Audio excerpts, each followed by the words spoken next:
It had been many long days of relentless patrols, and exhaustion was beginning to take its toll on the guards. Sleep was scarce, and the disorientation from constant alertness was now getting to them. Musa, one of the guards, leaned against the cold stone wall, struggling to keep his eyes open as he made his rounds. The corridors were silent, save for the occasional faint scratch or hiss from behind the huge doors. Then he heard it, a voice, soft. I can give you silver and gold, more than you've ever dreamed of. Just a moment. Just a look. Musa froze, his heart beating fast. He turned toward the voice, his eyes narrowing at the heavy steel barrier between him and the snake man. The voice was different from the usual cries and moans.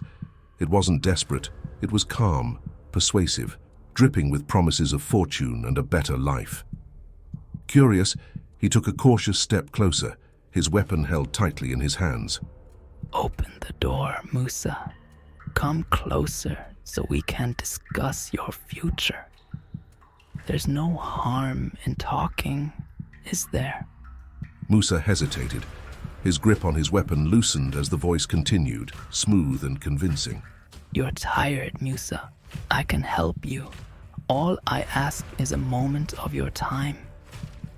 Think of what you could have.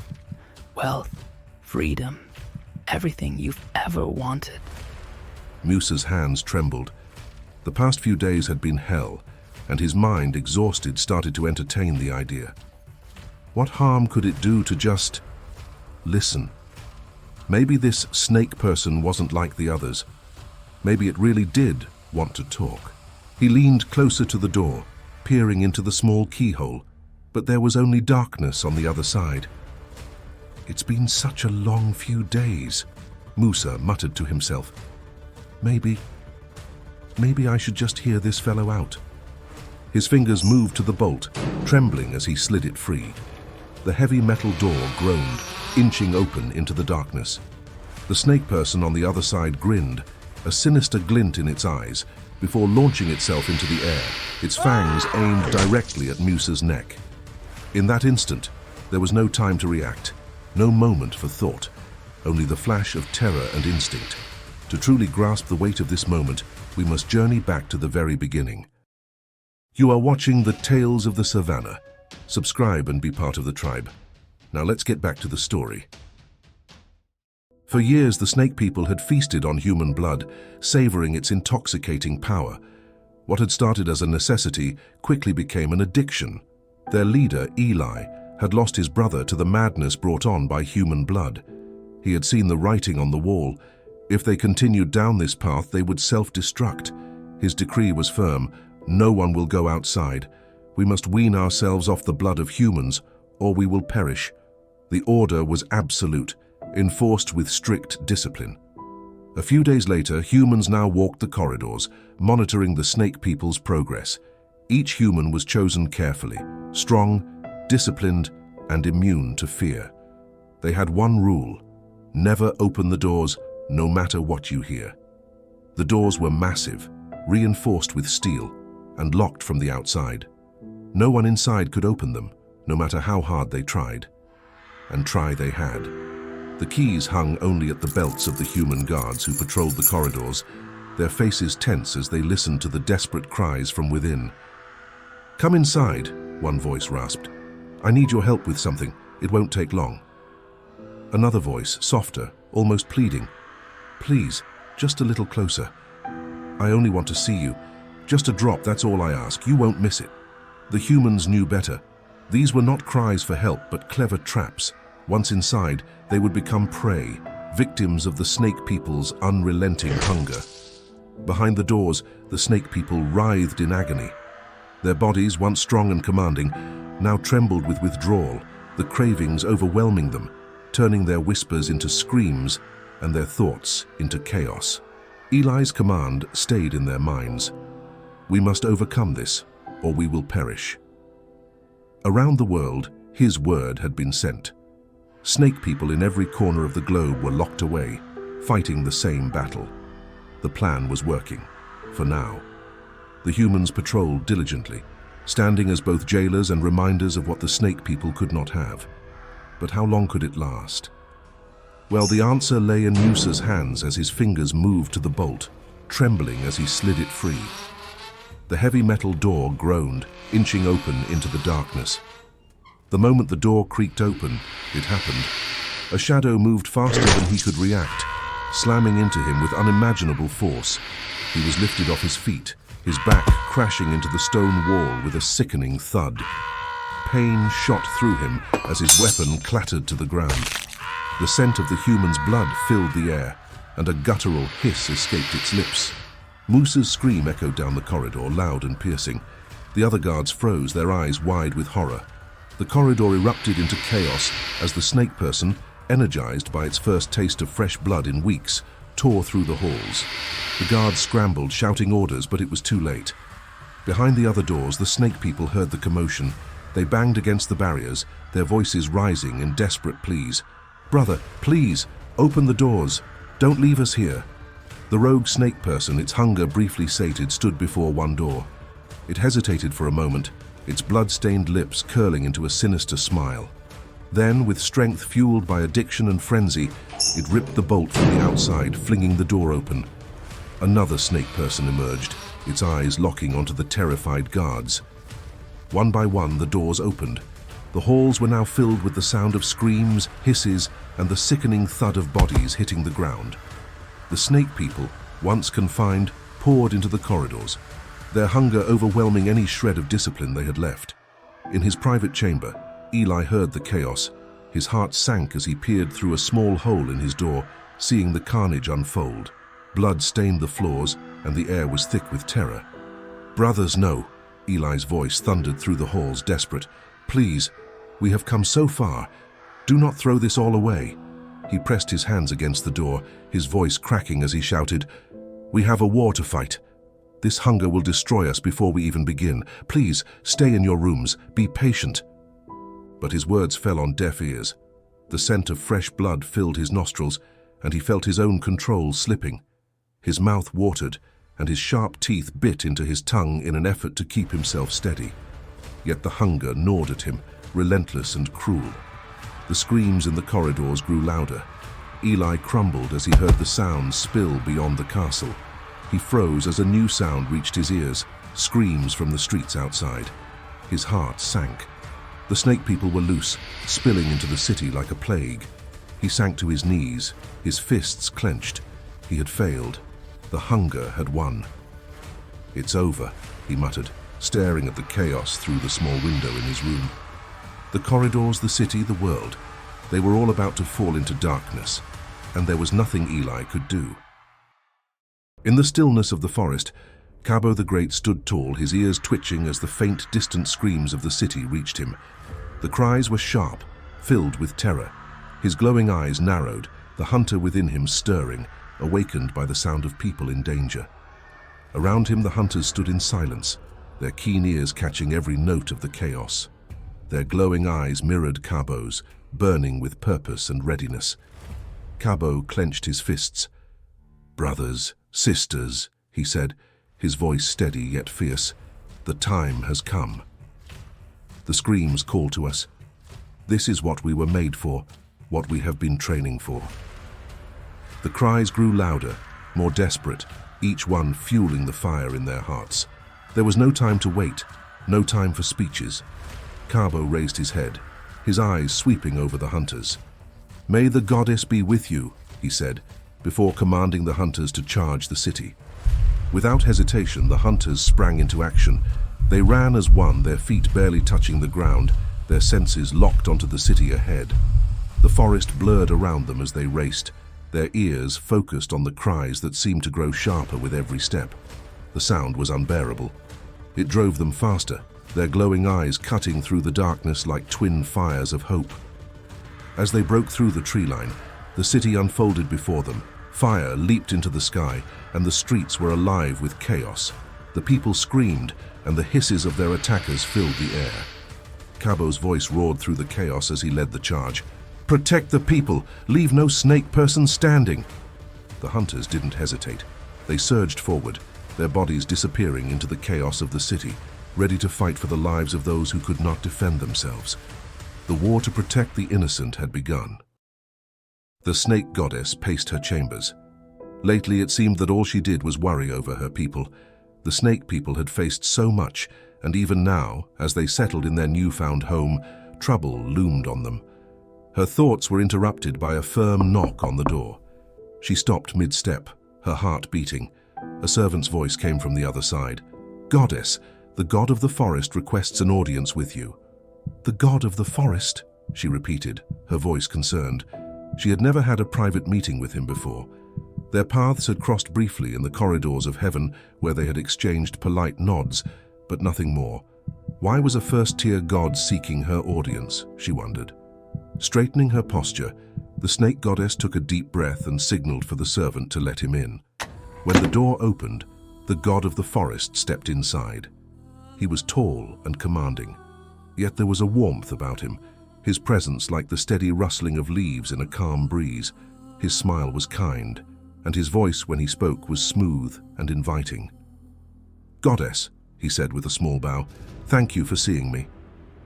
She returned the smile, though her heart beat faster. "What do I owe the rare pleasure of your visit?" she asked, her voice steady despite her unease. "I will not waste your time," he said, his tone shifting to something more serious. "I came to discuss the settlement of the snake people in my forest. Let me be frank, Goddess. They are upsetting the balance of the ecosystem. Their snake forms moving with unnatural speed are overhunting and causing destruction. Trees are being uprooted, habitats destroyed. They pursue their hunter enemies with no regard for the forest." The snake goddess listened intently, her face calm, though inside she felt dread. "Goddess," he continued, his eyes meeting hers, "as the god of the forest, it is my duty to speak to you first before more drastic measures are taken." She smiled faintly, though her chest felt tight. "Thank you for coming to me with this," she said with sincerity. "I understand your concerns, and they are valid. My people have endured great hardship over the years, as you know. Now that they have found a place to call home, I only wish for peace. Perhaps we can find a solution, one that allows us to live in harmony with the creatures of your forest." The forest god tilted his head, thoughtful. "How could this be mutually beneficial?" he asked, his voice calm but firm. The snake goddess hesitated. Her mind searched for an answer. Then an idea began to take shape. "Your forest is vast," she said carefully, "and you have much to protect. The Guardian works tirelessly to defend it, but even her reach has limits. Humans have been cutting down trees for years, reducing the forest bit by bit for their paper and tables." She took a step closer, her voice growing stronger. "My people can help defend the forest from shrinking further. Their speed and strength, which you now see as a burden, can be a shield. They can protect the balance you hold so dear." The god of the forest paused, her words sinking in. Her argument was compelling, and it touched a nerve. She was right. What was a forest god without a forest? He nodded slowly. "Very well," he said at last. "I will inform the Guardian to expect your queen. She will discuss the terms of the settlement and ensure this alliance benefits the forest as much as it does your people." The snake goddess bowed her head respectfully. "Thank you, forest god. You have my deepest gratitude." With that, the god of the forest bowed and left her chambers, leaving the snake goddess standing in the silence. She took a deep breath, her worry momentarily replaced by hope. Perhaps at last, there was a way forward, one that could save both her people and the forest they now called home. Zorro, Sia, and Tendai sat together in grandmother's hut. This was their last night there, and they were determined to honor her. They laughed, recounting stories of grandmothers, reminiscing about her remarkable life. But now she was gone, and the time had come to move on. Zorro turned to Tendai, his face serious. "Tendai, from this point forward, you are a hunter. You have left the snake in the forest. There will be no hissing where we are going." Tendai nodded, swallowing the lump in his throat. Sia added, "I know you love to talk, Tendai, but where we're going, you must resist that urge. The hunters we will meet are not just hunters. They are gods among men. Silence is your shield." Tendai nodded again, his heart pounding. Zoro chuckled. "You can speak now, my boy. We didn't say you must never speak." The three of them laughed, breaking the tension. Zoro, Sia, and Tendai stood in front of Cabo. It had only been 7 days, but so much had happened that it felt like a lifetime. Cabo, the leader of the hunters, was getting married the same day. It was more than a personal celebration. It was a symbolic step toward ensuring the survival of the hunters. Reproduction was no longer just tradition. It was a necessity, a vital part of their fight to restore what had been lost at Snake Island. But before the celebration, there was the issue of the boy, Tendai. "Is this the boy?" he asked Zoro, raising an eyebrow. "Yes," Zoro replied firmly. Cabo motioned with his hand. "Come closer, young man." Tendai hesitated, his instincts screaming at him to run. Cabo's intense scrutiny made him feel exposed, like a rabbit cornered by a predator. Sia pushed him forward, and Tendai stumbled, taking an awkward step toward Cabo. Cabo leaned in, his nostrils flaring as he sniffed around Tendai. His eyes narrowed, puzzled. "Zoro," Cabo said sharply, "you told me this boy was part snake. How is it I can detect nothing of it?" Zoro's face went pale. He stammered, "The snake. It has been bound. Removed." "Removed?" Cabo's voice rose in disbelief. He sniffed Tendai again. "How?" Zoro glanced at Tendai, then answered carefully. "The guardian of the forest helped us." Cabo's expression darkened. "Zoro," he said slowly, his voice like thunder rumbling in the distance. "You made a pact with an outside entity without consulting the Brotherhood? How much will this cost the Brotherhood?" "Nothing," Sia interjected quickly. "The debt has been paid in full." Tendai wanted to speak, to explain how the mermaids had offered to help, but the deal had gone wrong. But he remembered his father's warning. "You must not speak." Cabo stared at Zoro for a long moment before his expression softened. "Zoro," he said, "you have brought me a hunter, and a hunter he shall be." Cabo stepped forward and embraced Zoro, a rare smile breaking through his usually stern face. "Welcome back, my old friend," Cabo said. It was clear he had missed his right-hand man. Tendai leaned toward his father and whispered, "Are we not going to tell him about the 7 generations thing?" Sia leaned in, his voice low and threatening. "This is the last time you will speak of 7 generations. Do you understand me?" Before Tendai could respond, a soft voice spoke from behind them. "What's this about 7 generations?" Nala appeared, her smile wide. Tendai's heart raced. Sia stammered, caught off guard. "Is this your son?" Nala asked, not waiting for an answer. She turned to Tendai. "What's your name, young man?" Tendai," he stuttered. Nala smiled warmly and pulled him into a hug. "Something tells me you and I are going to be great friends." Before Tendai could respond, Temba and Olu entered the room, greeting him with firm handshakes and hearty laughter. "Is this the newest member of the Hunters?" Olu asked. "Welcome, young man." Tendai looked around, overwhelmed by the warmth of their welcome. He had never known such kindness, such camaraderie. Nala raised a glass, her voice ringing out. "A toast to the greatest leader of the Hunters, and a warm welcome to the youngest member of our family." The room erupted in cheers as everyone drank.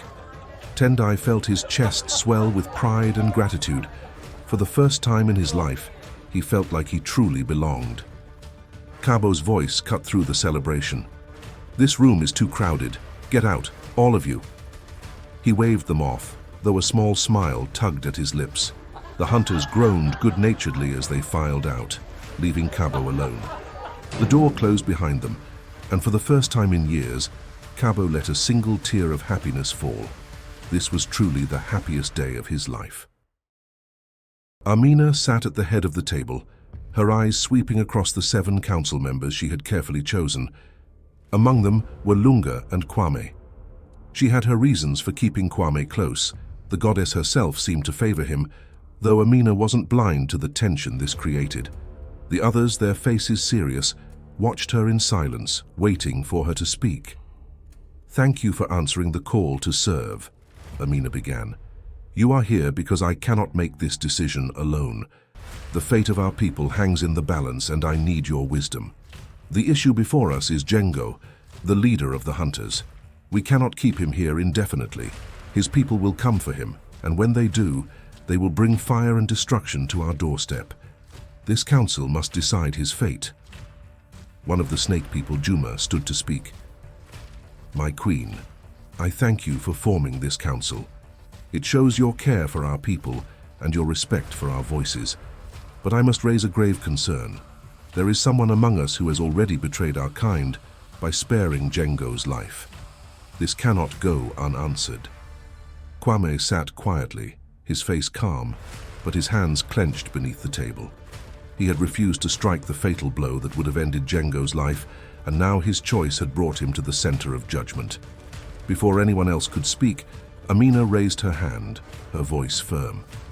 "I chose Kwame to sit on this council, and I expect you to respect my decision. We are here to address the matter of Jeno, not to debate the past actions of one man." The room fell silent, though the air still buzzed with unspoken questions. Elder Chike, his voice rough with age, rose to his feet. "My queen," he began, "I propose we release Jeno. I know this may sound unthinkable, but hear me out. We have just come from a war. Yes, we won, but at great cost. Our people are tired, wounded, and grieving. If we let Jeno go, perhaps we can use this moment to broker peace. Let his people take him, and let us use the time we gain to rebuild and heal." Gasps echoed around the room. Amina silenced them. "Elder Chike, please continue," she said. "This could be our opportunity, my queen. We cannot fight endlessly. Our people deserve a moment to breathe, to feel safe in this home we have found. If Jeno's release buys us time, then I believe it is worth it." There was a murmur of agreement, but not all were convinced. Another elder stood abruptly. "Peace?" he scoffed. "The hunters would never grant us peace.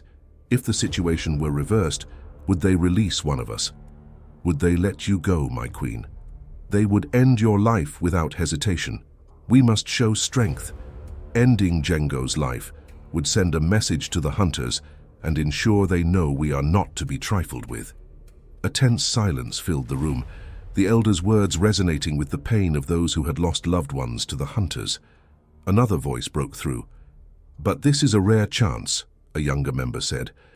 "We have never captured someone of Jeno's rank.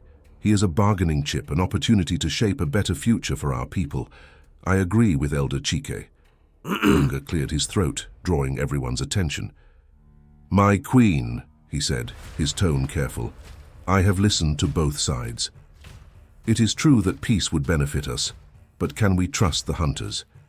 If we release Jeno, they may see it as a sign of weakness and attack while we are vulnerable. I am torn, but my heart tells me we cannot let him live." Amina closed her eyes briefly, her hands gripping the edge of the table. She looked up, her gaze falling on Kwame.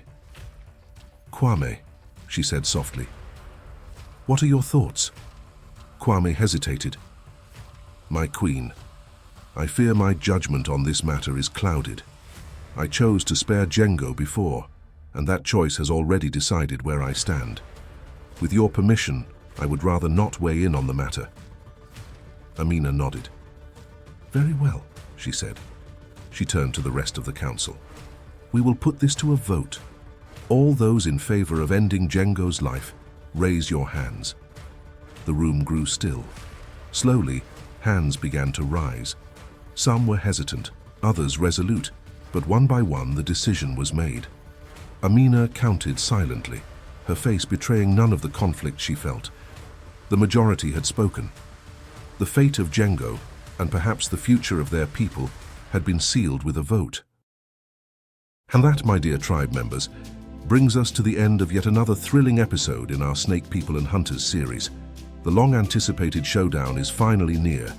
The hunters and the snake people are on the brink of war. Tendai has at last met the hunters and been warmly welcomed into their fold, while the fate of Jeno has been sealed. As you all know, every season concludes with an unforgettable battle. This was episode 9 of season 3, and the grand finale is episode 10.